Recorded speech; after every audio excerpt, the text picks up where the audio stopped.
रात के 3 बज रहे हैं, आप बेड पे लेटे हो, आंखें खुली और सीलिंग को देख रहे हो। दिमाग में एक चीज घूम रही है, वही प्रॉब्लम, वही टेंशन और वही रिग्रेट। फाइनेंस का टेंशन, रिलेशनशिप का ड्रामा और फ्यूचर का डर। और आप उस सीलिंग को घूर रहे हो जैसे उसमें कोई आंसर लिखा है। आप इमेजिन करो, एक बटन है आपके पास, एक मेंटल स्विच दबाया और सब कुछ रिसेट। मैं जानता हूँ आप क्या सोच रहे हो, यार ये तो टिपिकल सेल्फ हेल्प का बकवास है, स्विच कुछ नहीं होता। फेयर एनफ, आपका डाउट वैलिड है, लेकिन एक मिनट, बस एक मिनट के लिए मेरे साथ रहो, क्योंकि आज मैं जो बताने वाला हूँ ये कोई ब्रीदिंग डिप्टी है, मेडिटेशन का ज्ञान नहीं है। ये एक मेंटल टेक्निक है जिसे मैंने पर्सनली यूज किया है। जब फाइनेंशियल क्राइसिस आई तब, जब ओवरथिंकिंग ने नींद चुरा लिया तब, और जब मुझे रिजेक्शन मिला। और ऑनेस्टली इसे समझने में मुझे 5 साल लगे, पर आपको 5 मिनट लगेंगे। लेकिन एक कंडीशन है, ये वीडियो आधा देख के मत जाना। एंडिंग में एक वार्निंग है, जो अगर मिस कर दी तो ये टेक्निक फायदे की जगह नुकसान करेगी। पहले समझते हैं प्रॉब्लम क्या है, आपके साथ एक्चुअली क्या हो रहा है। रिलेशनशिप में झगड़ा हुआ, फैमिली का प्रेशर या करियर में स्टक हो, इन सब का बाई प्रोडक्ट है ओवरथिंकिंग। आप एक थॉट में घुस जाते हो, फिर उसके अंदर एक और थॉट और उसके अंदर एक और, जैसे क्विक सैंड, जितना कोशिश करो उतना डूबते जाते हैं। और सबसे स्कैरी पार्ट, आप जानते हो ये दिमाग का खेल है, कोई रियल डेंजर नहीं, लेकिन फिर भी फील रियल होता है, क्योंकि आपका दिमाग और आपका शरीर एक दूसरे को कंफ्यूज कर रहे हैं। दिमाग बोल रहा है सब कुछ बेकार है, और शरीर ने उसे सुन के स्ट्रेस मोड ऑन कर लिया। स्ट्रेस मोड ने और ज्यादा नेगेटिव थॉट जनरेट किए, और ये लूप चलता रहता है। इससे पहले मैं वो स्विच रिवील करूँ, एक चीज क्लियर कर देता हूँ, ये चैनल उन लोगों के लिए है जो अपने मेंटल हेल्थ को लेकर सीरियस है,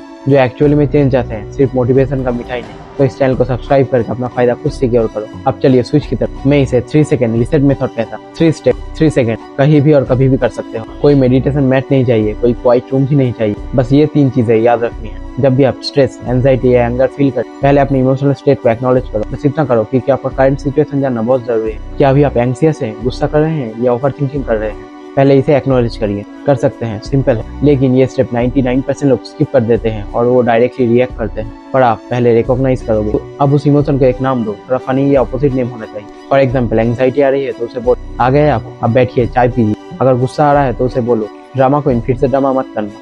अगर ओवर थिंकिंग हो रहा है तो उसे बोलो भाई तू डीजे नहीं है, तो सेम ट्रैक बार बार रिपीट मत करो। क्योंकि जब आप इमोशन को नाम देते हो तब आप खुद को उससे सेपरेट करते हो। अब आप वो इमोशन नहीं है, आप वो इंसान हो जो उस इमोशन को देख रहा है। ये है वो स्विच, एक्सपीरियंसर से ऑब्जर्वर में। आप इमेजिन करो, आप अपने आप को ड्रोन व्यू से ऊपर से देख रहे हो। एक इंसान एक कमरे में एक छोटी सी प्रॉब्लम के बारे में सोच रहा है, जिसका प्रॉब्लम इतना बड़ा भी नहीं है इस बड़े से यूनिवर्स में। सडनली वो प्रॉब्लम छोटी लग रही है ना। ये है वो स्विच, अपने पर्सपेक्टिव को शिफ्ट करना। 3 step, 3 second, notice, name, zoom out. तो अगली बार नेगेटिव थॉट्स आए तो ये 3 चीजें करना। मेडिटेशन की जरूरत है, सिर्फ 3 सेकंड। अब वो वार्निंग जो मैंने प्रॉमिस की थी, ये टेक्निक बहुत पावरफुल है, लेकिन हर पावरफुल चीज का एक डार्क साइड होता है। क्या है वो? Emotional bypassing. कभी कभी आपका एंजाइटी, आपका गुस्सा या आपका स्ट्रेस एक सिग्नल होता है, ये बोलते रहते हैं भाई कुछ गलत हो रहा है, ध्यान दो। अगर आप हमेशा इस टेक्निक को यूज करके अपने इमोशन को रीसेट करते रहोगे तो आप उस सिग्नल्स को इग्नोर कर दोगे। रिलेशनशिप टॉक्सिक है, रीसेट कर दिया, इग्नोर कर दिया, पर ये गलत है। ये टेक्निक टेम्पररी रिलीफ के लिए है। और एक बात याद रखना, आप अपने थॉट्स नहीं हो, आप अपने एंजाइटी भी नहीं हो, आप अपने पास भी नहीं हो। आप वो हो जो सब देख सकता है। जब तक आप प्रेजेंट में हो, आप कंट्रोल में नहीं हो। 3 सेकंड्स, 3 स्टेप्स, एक नई जिंदगी। जब भी नेगेटिव थॉट्स आए इसे ट्राई करना, फिर आके कमेंट्स में बताना कैसा। मैं वेट करूंगा। अगर ये वीडियो किसी काम की लगी तो इसे किसी और के साथ शेयर करो जिसे इसकी जरूरत है। और मैं मिलता हूँ अगले वीडियो में।